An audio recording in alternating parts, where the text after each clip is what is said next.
네, 내용은 임찬종 법조 전문 기자와 정리를 해보겠습니다. 이틀 전에 저희가 단독 보도했을 때도 아마 임 기자한테 제가 물어봤던 것 같은데 이런 녹음 파일 같은 중요한 핵심 증거를 지난 수사팀에서 어떻게 놓칠 수 있었던 겁니까? 지금 그때 녹음 파일 말씀드렸고 또 오늘 또 추가로 또 IP, 블랙펄 인베스트먼트 IP 얘기가 나오지 않았습니까? 네. 결국에는 정치 상황 변화에 따라서 검찰의 수사 의지가 달라진 것이 원인이라고 평가할 수 있겠습니다.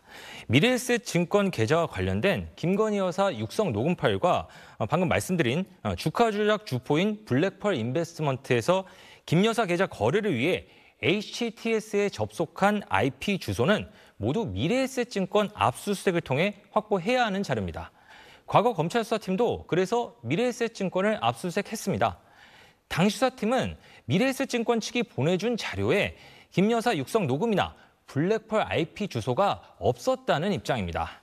하지만 검찰은 이후 지난해 10월 김건희 여사를 불기소 처분할 때까지 이 자료에 의심을 품고 추가로 녹음 파일 등을 확보하려는 시도를 하지 않았습니다.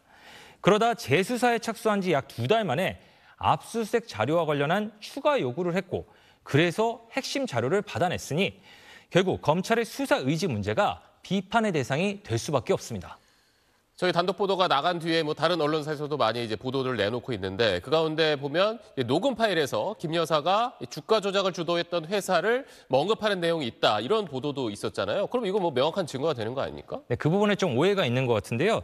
김건희 여사의 녹음 파일 속 대화에서 주가 조작 주포인 블랙펄 인베스트먼트라는 이름이 직접 언급됐다는 일부 보도가 있었지만 녹음 파일에 블랙펄 인베스트먼트라는 언급은 현재까지 없는 것으로 알려졌습니다.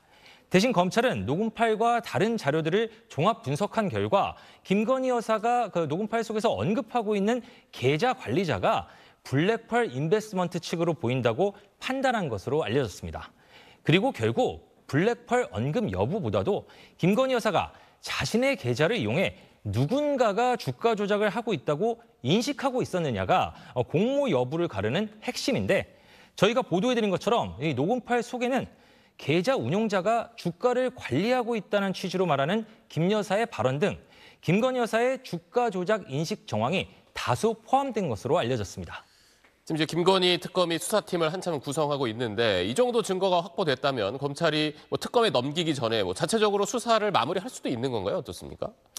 네, 검찰은 특검 출범 전에 김건희 여사에 대한 기소 여부를 결정하는 것은 현실적으로 어렵다는 입장입니다.